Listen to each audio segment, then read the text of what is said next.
Dans Fight Club, réalisé par David Fincher, le narrateur, incarné par Edward Norton, s'était forcé toute sa vie de suivre les règles imposées par la société. Cadre urbain moyen, il mène une vie maussade et inconsistante, rythmée par des pulsions consuméristes stériles. Il rencontre alors Tyler Durden, un anarchiste décomplexé opposé au système et à ses règles.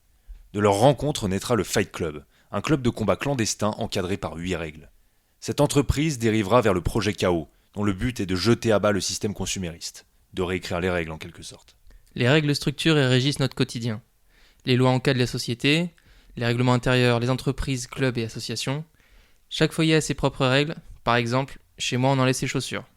Et même nos habitudes de vie sont déterminées par elles. En général, on mange des spaghettis avant la compote. Pas un jour ne passe sans qu'on se conforme à des règles. Et c'est pareil pour les activités de loisirs. Le sport, la musique et le jeu de rôle évidemment. Souvent, les règles qui encadrent une activité sont claires. Au foot, chaque équipe doit commencer le match avec 11 joueurs, dont un gardien, mais régulièrement, les règles sont sujettes à interprétation. On peut prendre en exemple le jeu de cartes du président, aussi appelé trou du cul, dont le nombre de variantes est incroyablement élevé. Et dans le jeu de rôle, il y a presque autant de règles que de jeux. Elles sont soit nombreuses, soit succinctes, parfois complexes et d'autres fois simplistes. Comment faire pour s'y retrouver et trouver le système qui nous convient ? Peut-on faire des compromis pour favoriser la créativité des joueurs sans défigurer le jeu auquel on est en train de jouer ? Moi c'est Mathias. La première règle d'échec critique, c'est que les doubles zéros sont des réussites critiques. Moi c'est PL. La deuxième règle d'échec critique, c'est qu'il n'y en a jamais 203. Et moi c'est Grim, et la troisième règle d'échec critique, c'est qu'on ne fait pas de battle map. Alors, vous avez encore oublié vos dés ? Ne vous en faites pas, vous êtes sur Échec Critique, le podcast qui aborde le jeu de rôle sans pression.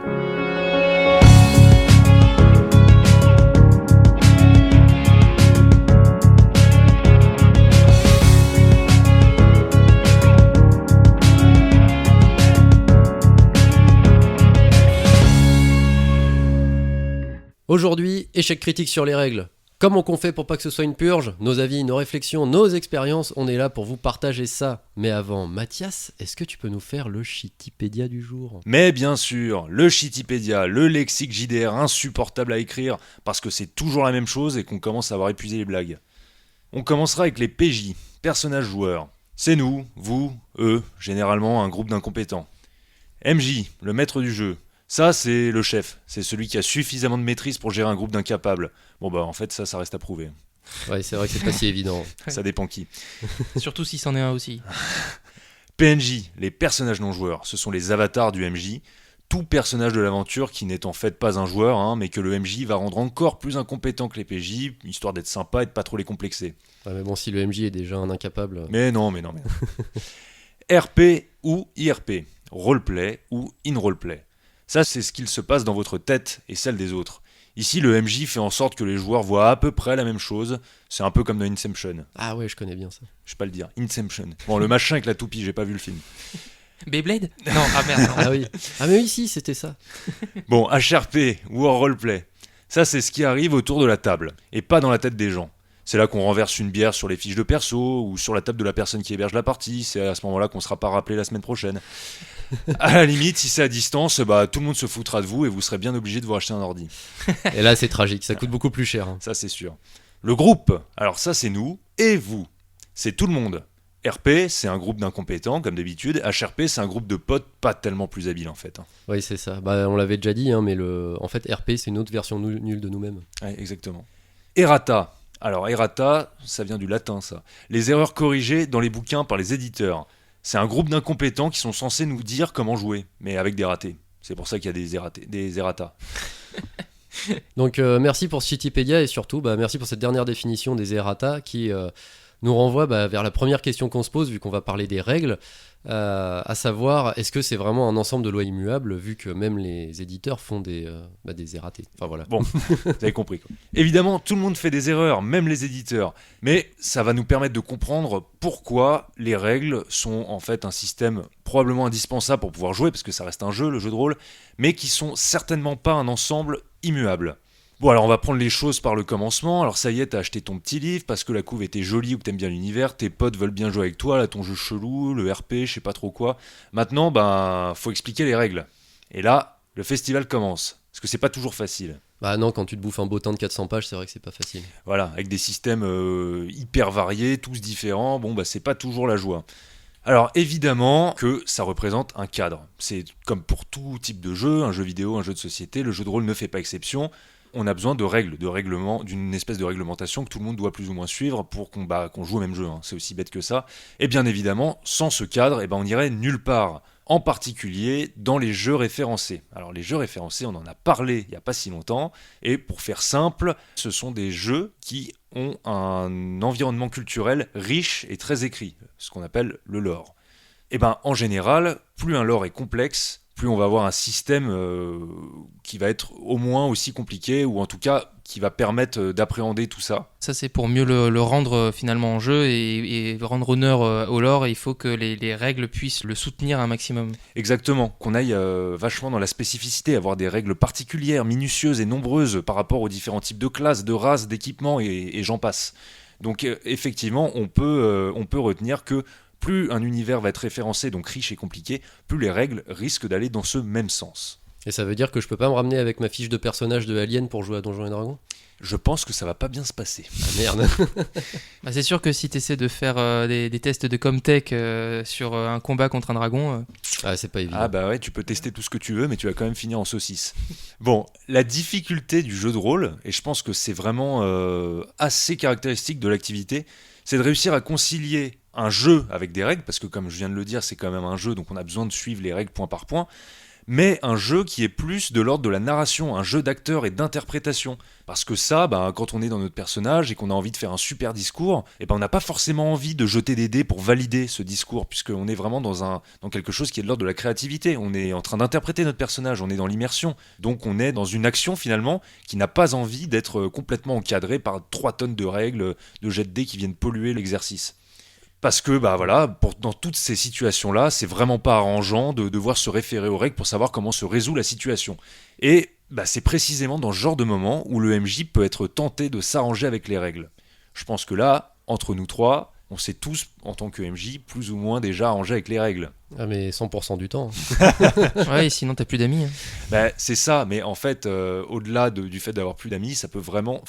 Mettons, l'une des règles les plus communes à un maximum de jeux de rôle, pas tous évidemment, mais à beaucoup de jeux de rôle, c'est de régler des situations par des jets de dés, en rapport avec des stats, des caractéristiques. Jusque-là, oui. Jusque-là, oui. Le problème, c'est qu'en tant que MJ, quand on tire ces jets de dés, donc à l'abri des regards, derrière son écran de MJ, son livre ou sa main, ou peu importe, et qu'on a un jet qui est terrible et que le gobelin vient de buter le héros aux portes de la victoire, on peut l'accepter et se dire que c'est un peu le cynisme qui l'emporte, mais il y a plein de situations où quand même ça va pas nous faciliter la vie et on va avoir envie de s'arranger avec ça. Et ça, c'est typiquement ce que j'appelle s'arranger avec les règles. Oui.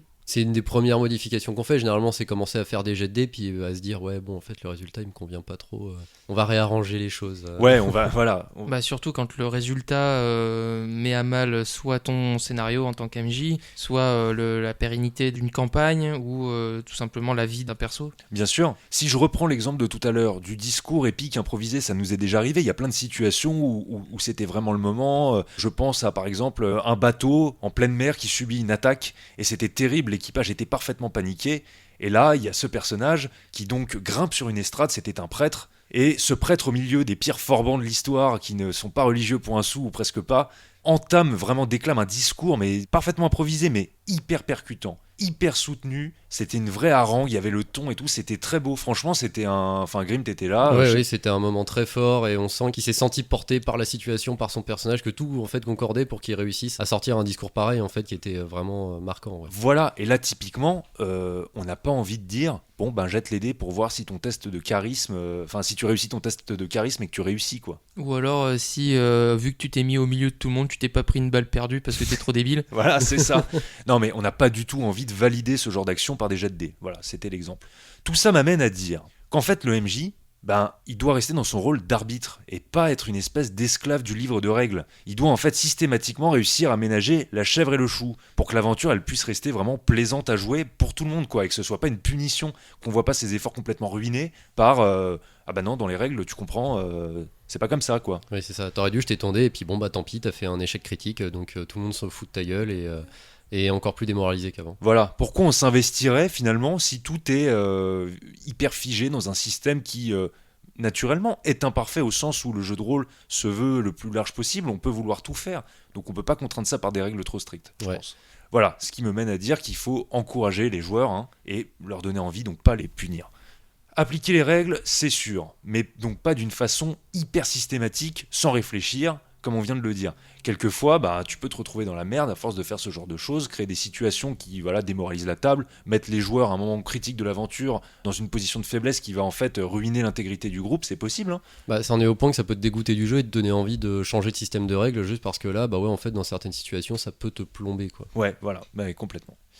Si je prends un exemple de règles restrictives, je vais citer notre sacro-sainte Bible, Warhammer Fantasy V2, et je prends l'exemple de la classe marchand. Et pour devenir marchand, on parle d'un marchand, pas d'un seigneur marchand, pas d'un riche machin hyper compliqué à devenir où il faut être une espèce d'élu ou avoir des lettres de marque machin, juste un marchand. Ouais, ça peut être un mec qui va faire du porte-à-porte avec un gros sac. Bien sûr, je vous le donne en 1000. Pour devenir un marchand, alors je sais plus en détail, il faut 1000 couronnes d'or en marchandises ou en biens ou en or, en espèces. Ouais, voilà, 1000 couronnes, ce qui est de quoi se payer déjà 3 ou 4 tavernes. Non, mais c'est n'importe quoi. Il faut en plus un entrepôt, il faut en plus, je sais plus, une maison, je crois. Ouais, une maison aussi. Enfin, non, mais genre, c'est impossible d'en arriver là, quoi. Et c'est super compliqué. Oui, et donc ça, c'est un exemple pour moi en tout cas, c'est un exemple de règle qui est peut-être légèrement disproportionné, qui gâche un peu le plaisir parce qu'on n'a pas du tout envie de respecter ce genre de règles, sinon personne le ferait. Enfin.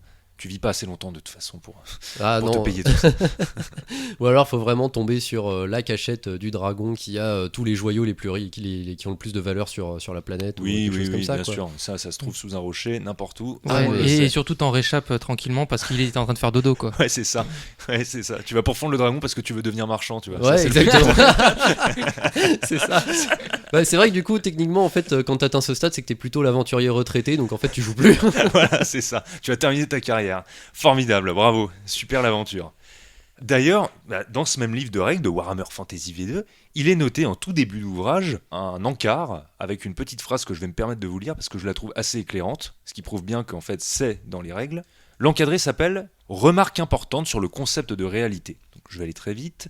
Lorsque vous participez à une partie de jeu de rôle, vos amis, joueurs et vous-même mettez de côté le monde de la réalité et de l'entière vérité pour entrer dans un monde d'imagination et d'aventure.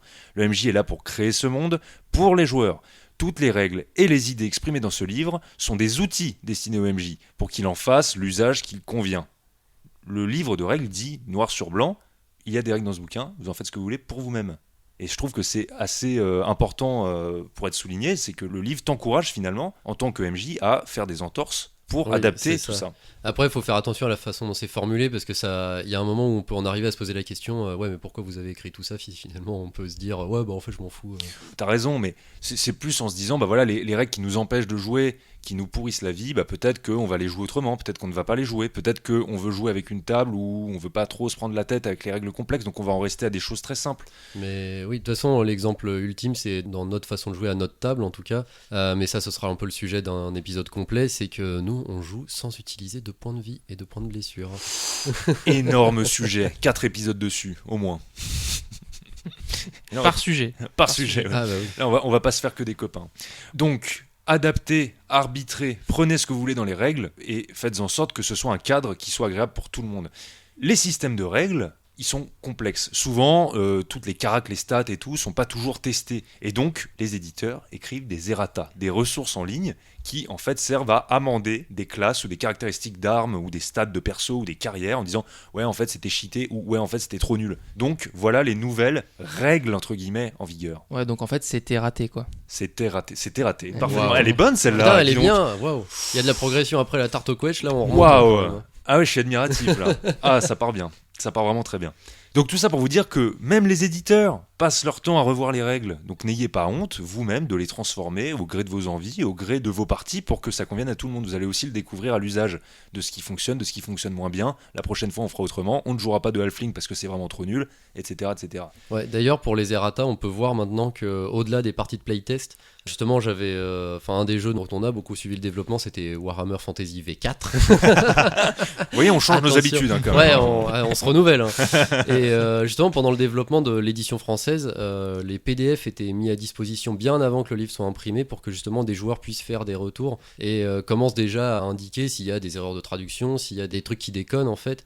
Et ça a duré longtemps, je crois que c'était 6 mois, 1 an Ouais, c'était très long. entre l'impression du bouquin et justement tous ces retours. Comment faire travailler des fans sans les payer, quoi. Exactement. Mais c'est collaboratif. Ouais, on est bêta-testeurs, c'est cool.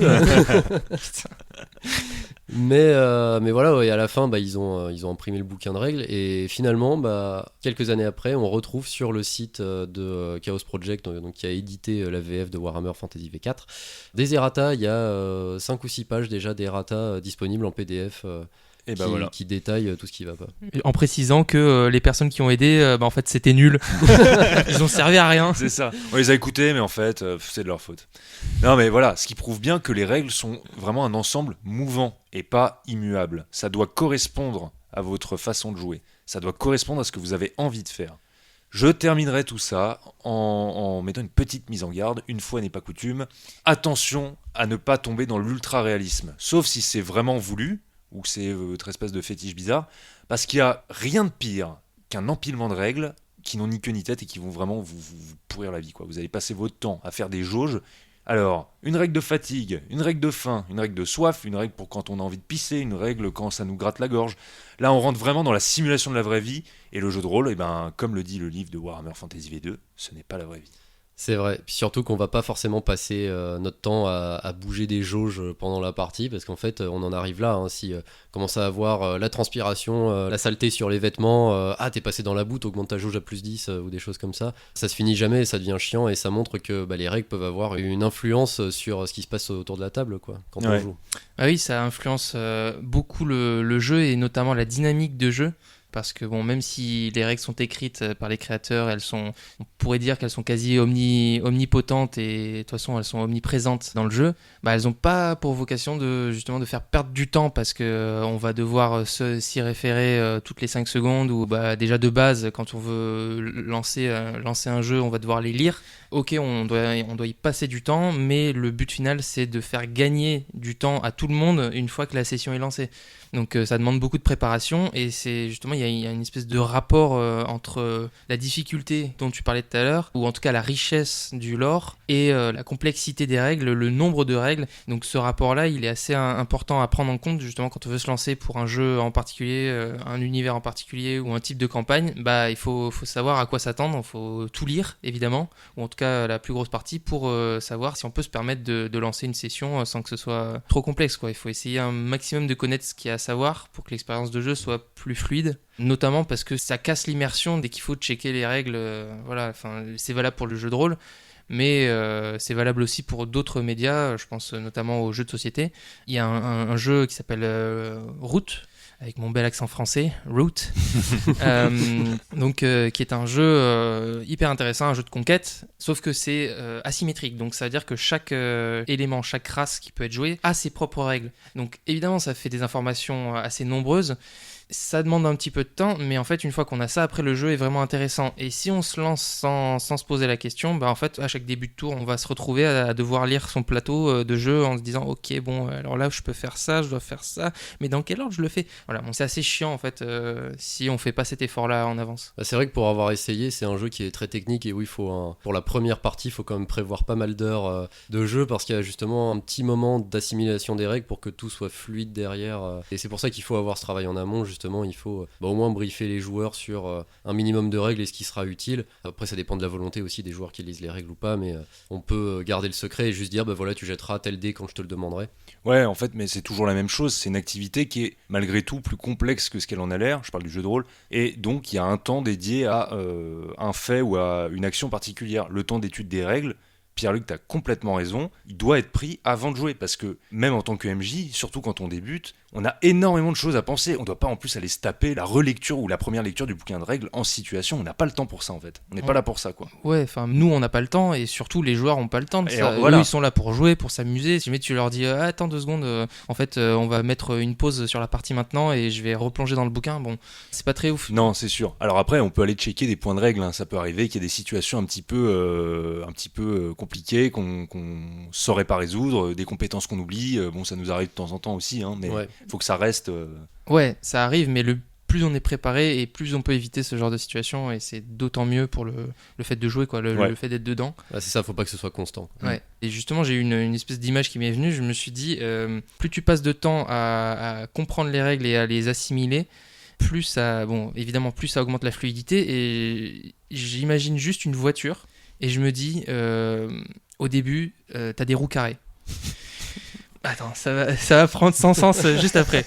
Au début, imagine, t'as une voiture avec des roues carrées.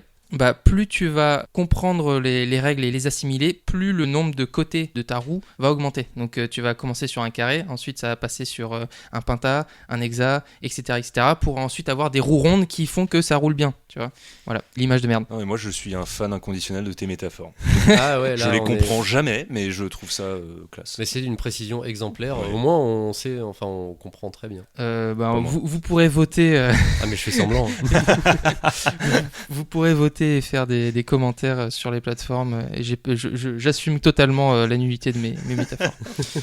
Bon, en tout cas, pour revenir au sujet, je voudrais me permettre de donner des petits conseils aux MJ, en leur disant que c'est bien de penser les phases de jeu de manière simple et efficace à l'avance pour avoir recours à ces règles le moins souvent possible. Si on n'est pas suffisamment à l'aise avec les détails de certaines règles un peu obscures, on peut s'en sortir en privilégiant d'autres aspects du jeu, notamment les interactions roleplay. Ou alors feinter un jet de dés de secours. Par exemple, tu te réfères au stade du personnage, tu te dis « Ah, j'avais pas prévu ça, bon, fais-moi un jet d'agilité pour voir si tu gagnes ce concours de danse. » Voilà. Des trucs pas prévus, mais tu essaies de faire une petite pirouette pour que ça passe et pour ne pas casser l'immersion, ne pas casser la fluidité. Et pour les PJ, c'est bien aussi de prendre connaissance des règles et d'autres aspects pour éviter de se retrouver dans une situation où on demande toutes les 5 minutes comment je fais là tu me proposes un truc, limite, voilà, c'est ça. Genre, le MJ va devoir lui proposer un menu et dire voilà, tu peux choisir par là. Bon, c'est possible, mais c'est pas très fun.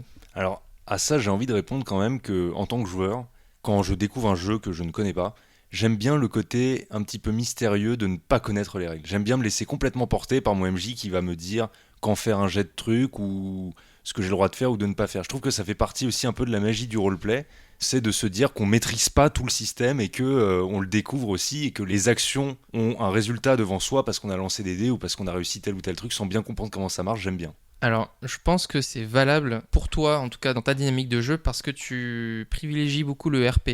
C'est vrai. Et que c'est quelque chose qui te permet de jouer sans avoir une quelconque connaissance des règles, justement, qui te permet de rentrer dans la partie rôle du jeu de rôle. Mais je pense que pour les personnes qui sont moins à l'aise, le fait de ne pas avoir cette connaissance-là et de vraiment être lâché dans un truc qu'ils connaissent pas et sur lesquels ils savent pas du tout ce qu'ils ont la possibilité de faire, c'est un peu de te retrouver dans une pièce et t'as aucun élément autour de toi, t'as pas de porte et tu sais pas quoi faire. Voilà. Ok, je comprends. Enfin, je comprends totalement ce que tu me dis, mais de mon point de vue, ça dépend vraiment en fait de ton rapport au jeu de rôle.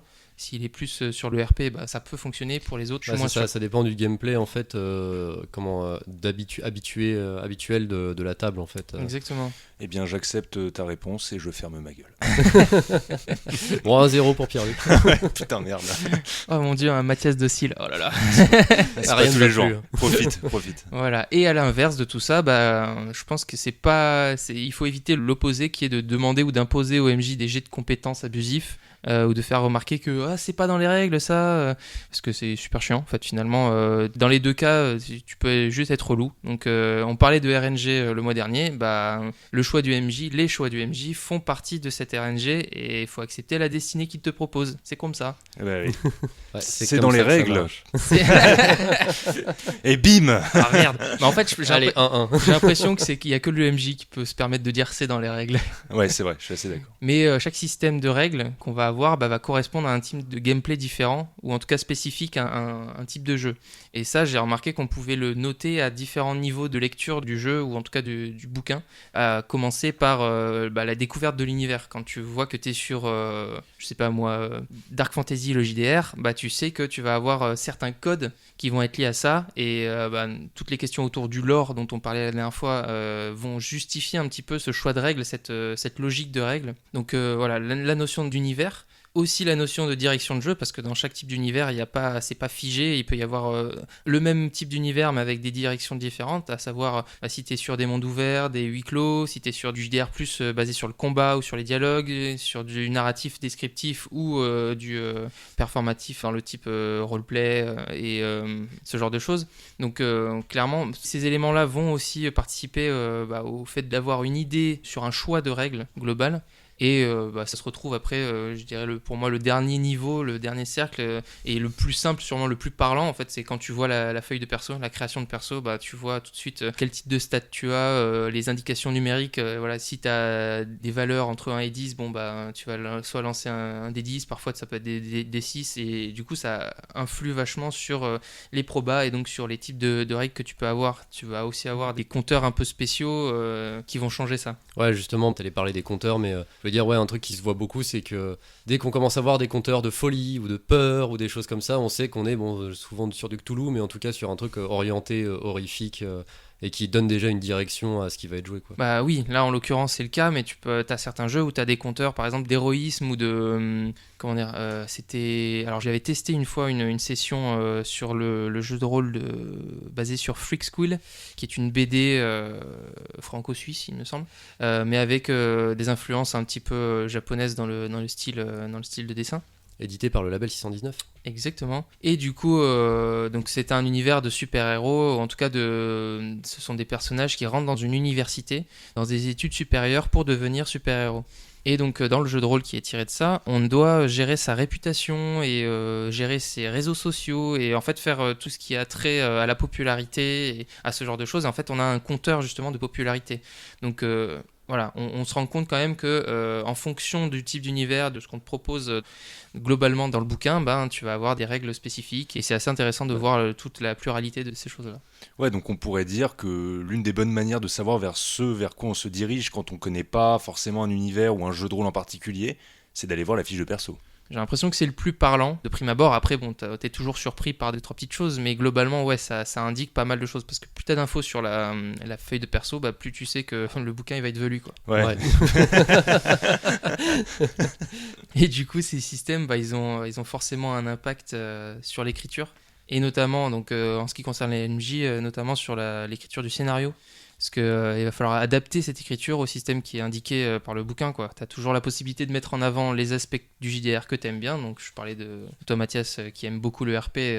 Je suppose que ça va aussi te pousser, ou même les personnes qui vont jouer avec toi, qui te connaissent, pousser la session à aller vers des phases de RP plus longues et donc raccourcir tout ce qui est combat, énigmes et ce genre de choses. C'est vrai. Mais en fait, c'est important aussi de prendre en compte le fait que les règles sont plus ou moins complexes et exigeantes en fonction du jeu, et du coup si tu te retrouves dans un JDR qui va faire interagir les règles avec justement des phases de RP en disant ok tes choix de RP tu vas pas pouvoir les faire exactement comme tu veux parce que le bouquin indique que quand tu as une interaction avec un PNJ tu as ces restrictions là.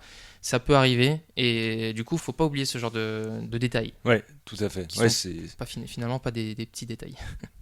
Et du coup, niveau côté PJ, parce que là j'ai quand même pas mal parlé du MJ, mais niveau PJ, l'expérience du joueur va être différente. Alors quand je parle d'expérience, je parle pas d'ancienneté, du fait de jouer depuis longtemps, parce que oui, forcément, si tu joues depuis longtemps, t'es plus armé pour faire face à ce genre de choses. Mais t'inquiète, il y en a qui jouent depuis des années, c'est des grosses tanches. Ça sent le vécu. Ça existe, malheureusement. Il y en a qui apprennent pas trop, quoi. Mais non, du coup, je parle de ça comme l'appellation expérience utilisateur. Donc, voilà. On fait une application maintenant. Exactement. Échec critique, l'application qui te dit de la merde sur le JDR. Bon, alors. Donc, est-ce qu'on peut être préparé à ce qui va nous arriver si on n'a pas lu les règles en tant que joueur, et est-ce que dans le cas contraire, on va voir venir le truc à des kilomètres ?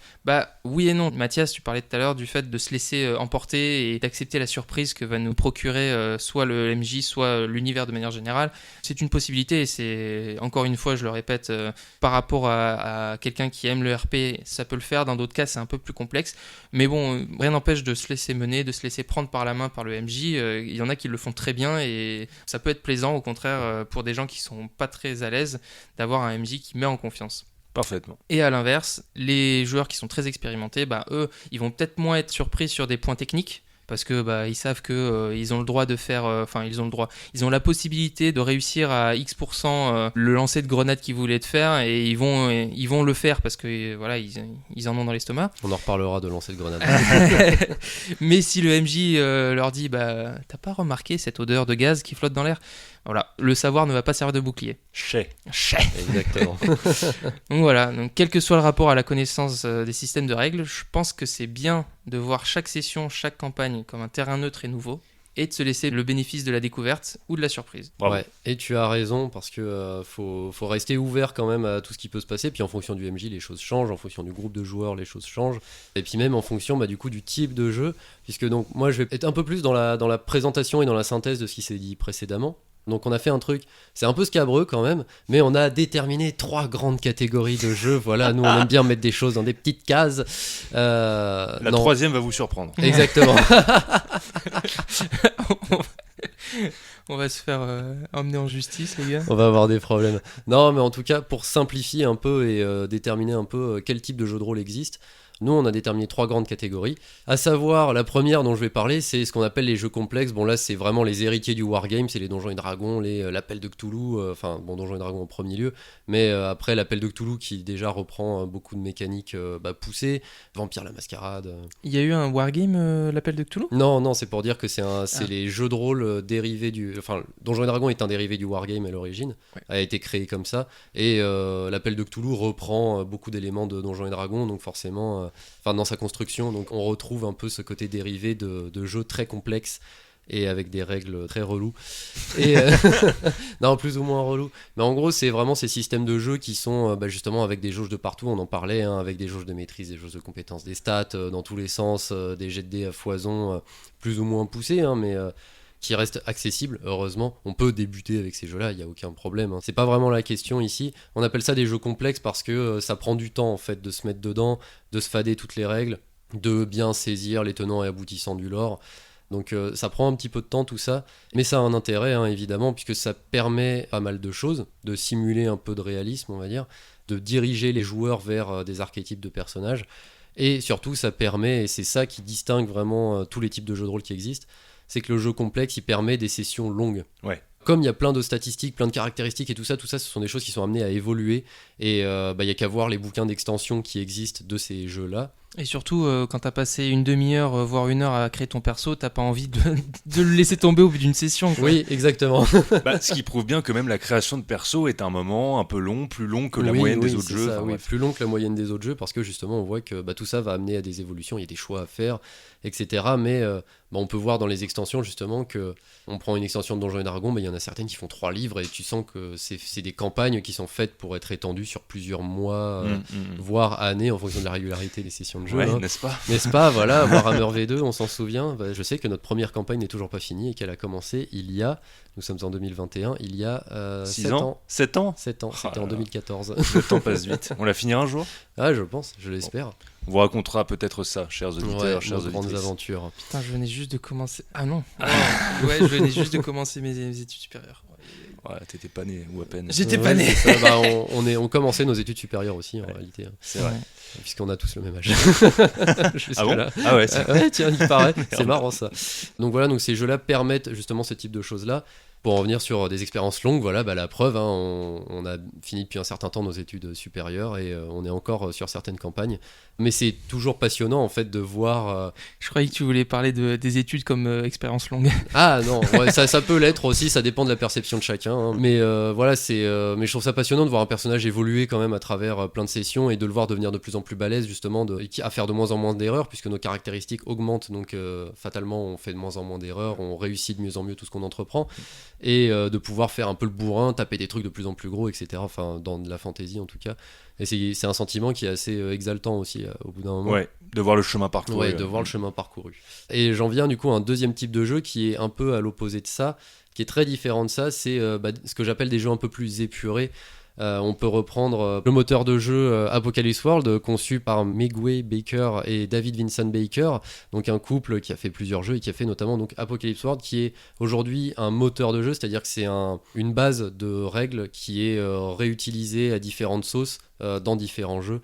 Donc les jeux dérivés de ça s'appellent des jeux PBTA, donc Powered by the Apocalypse, puisque donc, c'est un dérivé de ce jeu-là. Et c'est un moteur de jeu justement assez instinctif en fait et qui va très vite. Ça se joue avec 2d6. Donc en plus c'est bien, c'est que même niveau matos, finalement si on n'a pas de dés chez soi, généralement t'ouvres une boîte de Monopoly, t'en trouves des D6. Donc c'est assez pratique. Et en plus de ça, pour la création de perso, on en parlait justement, c'est un marqueur de la difficulté d'un jeu. C'est-à-dire que là, il y a une fiche de perso par classe et c'est des choix à cocher. En fait, il y a plusieurs options. Bon, certaines qui sont dispensables, comme les options de physique, où là, je pense que nous, on a plutôt tendance à laisser les joueurs déterminer à quoi ressemble leur personnage sans se baser sur des archétypes qui sont présents dans un bouquin. Mais parce que ça n'a pas d'impact sur le jeu en lui-même. Mais tout ce qui est lié aux règles, en tout cas, c'est juste des petits choix à cocher. Donc la création de perso, elle peut se faire en 15 minutes parce qu'on prend un petit peu le temps de se créer un background, puisqu'il y a des notions de lien avec les autres personnages. Je sais pas, moi j'en connais qui mettent 2-3 heures minimum à écrire leur background. Oui, voire plusieurs semaines. On a déjà vu des backgrounds arriver de combien 40 pages. Oui, ça va. Non, mais t'as le droit, hein, c'est pas. J'étais fatigué ce jour-là. Ah oui, c'est ça, il y en avait pas beaucoup. 2-3 heures, ce sont les feignants, je suis désolé. Mais... Ah oui, forcément, ça va un peu trop vite. Ok, non, pour moi c'est déjà pas mal, merde. Mais en tout cas, le couple Baker, ce sont deux personnes qui sont plutôt favorables à des jeux un peu clés en main, où justement on peut lancer. Le livre est relativement épais en fonction du jeu, du lore, etc. Il y a quand même un peu de l'épaisseur, parce qu'il y a des actions précises qu'on peut faire et tout ça. Moins que dans un Donjons et Dragons ou un Warhammer Fantasy V2, toujours pour citer les plus connus, ou en tout cas pour nous, les plus pratiqués, n'est-ce pas ? Et donc voilà, c'est des jeux un peu plus épurés, un peu plus faciles à mettre en place. Mais du coup, les personnages, c'est même souvent écrit dans les règles, ils sont pas faits pour être développés sur des campagnes entières qui durent des années et des années. Les personnages, ils tiennent généralement une dizaine de sessions si on veut forcer un petit peu. Alors après, ça dépend de la répartition des XP et tout, mais ils n'ont pas des perspectives d'évolution vraiment palpables où ça peut devenir comme dans Donjons et Dragons où quand t'es niveau 20, généralement t'es un peu un demi-dieu, quoi. Pas d'un point de vue caractéristique, mais il faut pas se méprendre, ça rend pas les parties roleplay ou implication, écriture, évolution des personnages, je parle purement roleplay, inintéressantes, oui, non, là, ou moins intéressantes. Là, c'est ce que je dis, c'est purement lié à des systèmes de règles et à des évolutions de carac. Ouais. Je dirais qu'au contraire, le fait d'incarner ce genre de personnage, ça te rend de plus en plus à l'aise dans la discipline, dans le fait d'interpréter. Du coup, forcément, t'es de mieux en mieux, quoi. T'es meilleur à chaque session. Ouais, je suis assez d'accord. C'est ça. Ne serait-ce que par le fait que ce soit plus court et donc que t'es pas prisonnier pendant des années sur un archétype ou un perso que t'aimes moins ou avec lequel t'es pas à l'aise. Ouais. En fait, dans ce cas-là, c'est ton perso n'a pas de stats qui évoluent, par contre, c'est tes stats à toi qui évoluent. Exactement, c'est tes stats de joueur. Et justement, je rebondis sur le fait que le perso, justement, tu sois pas ancré dans un archétype. C'est que justement, c'est aussi des jeux qui se prêtent beaucoup à l'inventivité, à la création, à l'exploration. Justement, on peut commencer à penser des sessions one-shot et commencer en tout cas du point de vue du MJ et même du joueur, en fait, d'expérimenter des types de persos qu'on n'a jamais joué, qu'on n'osait pas trop faire ou qui nous plaisaient pas nécessairement. Mais là, on se dit, pour un one-shot, allez, je vais essayer de jouer ça, on va voir, ça peut être marrant. Et même en tant que MJ, je me souviens d'une session de Monster of the Week, donc qui est justement... propulsé par l'Apocalypse. Ouais, c'est de la traduction un peu foireuse, mais bon, première vue, ça se dit comme ça. Où justement, les personnages avaient des blackouts, et je trouvais ça assez intéressant d'essayer de jouer avec le fait que les personnages sont du coup transportés d'un environnement à un autre et en train de faire des actions, ils sont en train d'agir, mais ils se souviennent pas de ce qui se passe parce qu'il y a eu une drogue dans l'air ou quelque chose comme ça. Et c'était assez marrant justement de faire des cuts réguliers, de dire, tiens, je passe à un autre joueur, toi t'es en train de faire ça, puisque tous les joueurs étaient séparés. Puis là, d'un seul coup, je me retourne vers un autre joueur, je fais tiens, toi t'ouvres les yeux et en fait t'es en train de faire telle chose. Et là, d'un seul coup, ça... Enfin, c'était marrant, mais c'est des choses qui sont pas forcément aussi faciles à faire sur des grosses campagnes. Complètement, ouais. Et est-ce que si t'es sur des jeux de science-fiction, tu pourrais dire qu'ils sont hyper propulsés par The Apocalypse? Bon, on sent que ça se dégrade. Ouais, le niveau de calembour commence à mais baisser. c'est pas grave, il y en avait au moins un de bon, c'est pas toujours le cas, donc il faut être humble et reconnaissant. Oui, il faut s'y habituer. Hein. Voilà, et... Toutes les 2 semaines, il y aura au moins une merde. Pas de souci. Ok, bon, ça vient, chaque chose en son temps. Et je vais terminer donc sur la. Donc bon, il y en a d'autres, des jeux plus épurés. Il y a Alien aussi que je recommande 1000 fois parce que j'ai adoré lire ce bouquin de règles et que j'adore y jouer parce que c'est un univers que j'aime beaucoup, mais en plus il y a vraiment plein de trucs à y faire. Et enfin, il y a le troisième type de jeu dont le couple Baker a l'air assez féru. C'est ce qu'on appelle les alternatives, puisque là, ça regroupe énormément de types de jeux. Ce sera le sujet d'un épisode complet aussi, parce que là on peut, il y a des milliers de choses. Il y a des jeux sans MJ, donc à narration partagée, où soit le rôle de MJ se fait à tour de rôle, soit c'est des scènes qui sont décrites. Je me souviens, Pierre-Luc, on avait fait une partie de Perdu sous la pluie, où là c'est un joueur est actif et tous les autres sont MJ. En ayant des personnages quand même, mais tous les autres justement gèrent l'environnement. C'est ça, c'est un jeu dans lequel tu te fais bully par tout le monde.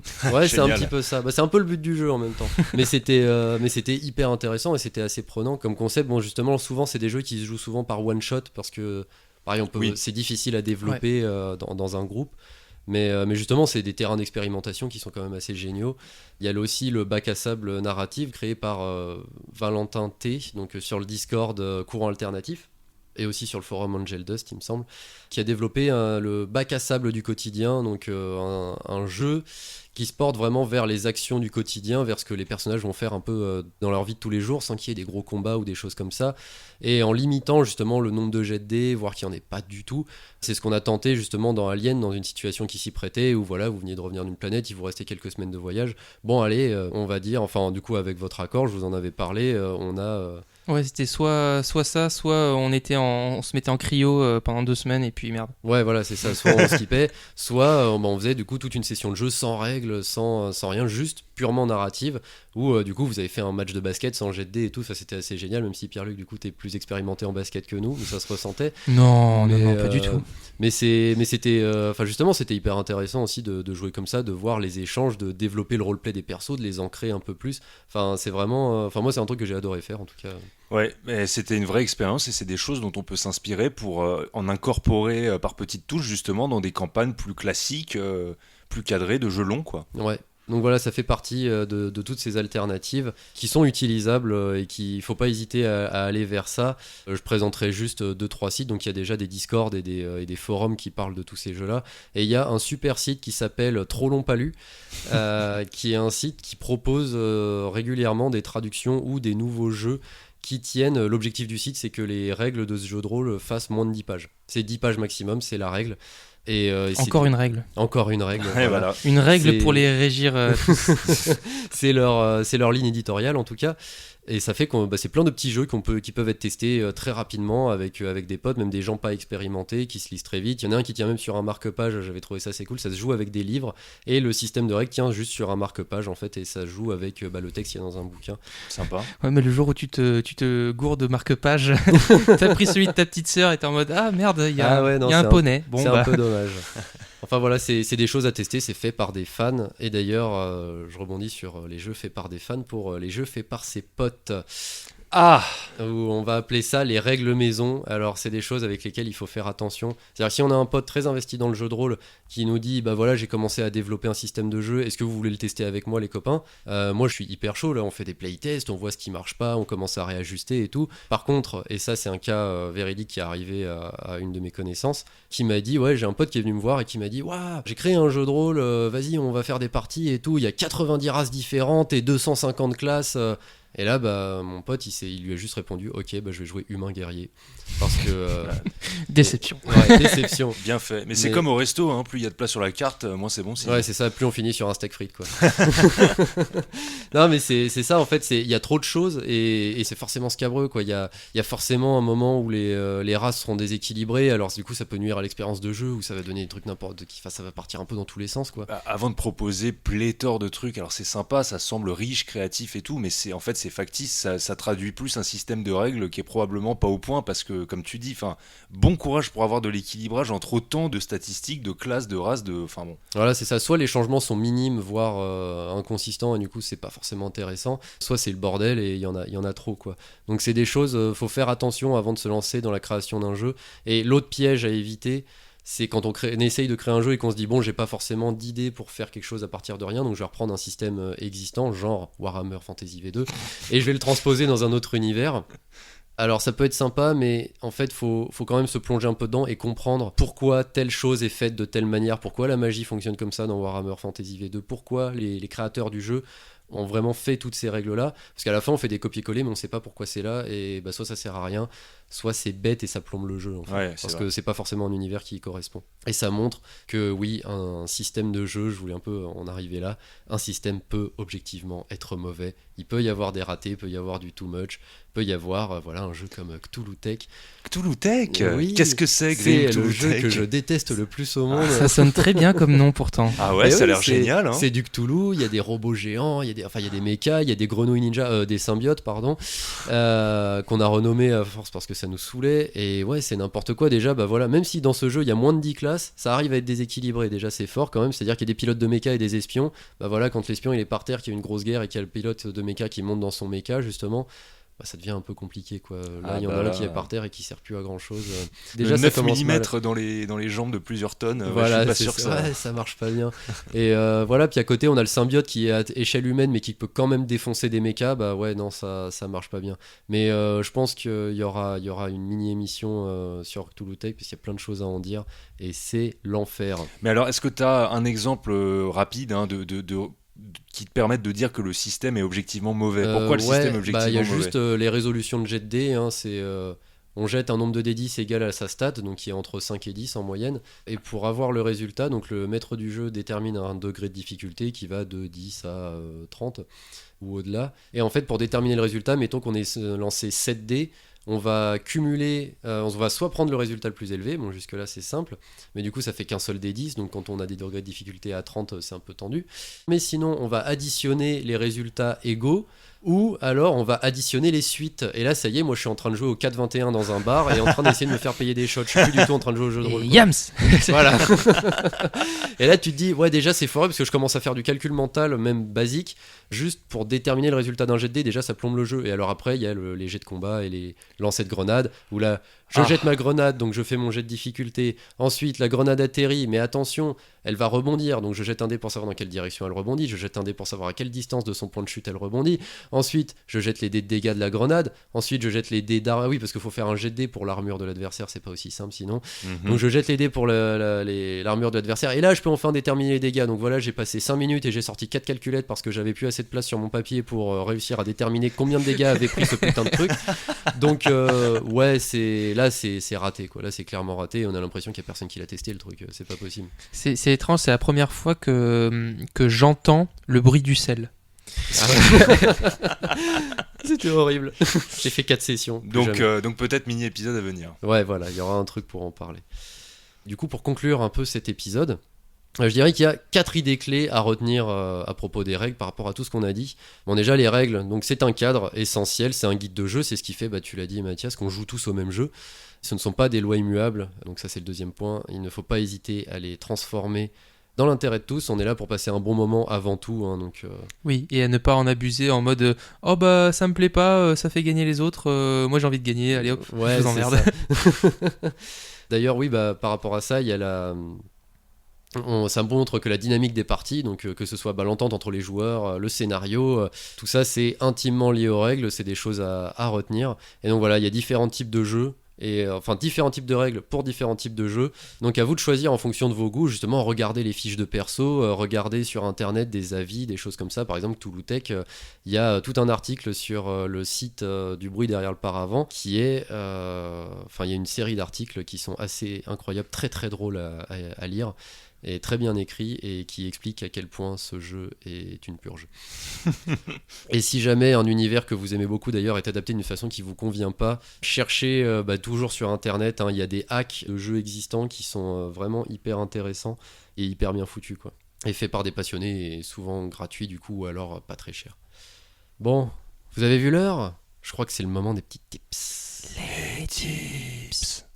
Vous avez ouvert la boîte de Pandore, le coffre au trésor, enfin un contenant quelconque, et vous venez de tomber sur nos conseils, plus ou moins aléatoires, plus ou moins énervés, mais toujours réalisés professionnellement, en lien avec le sujet du jour, n'est-ce pas ? Ouais. Toujours.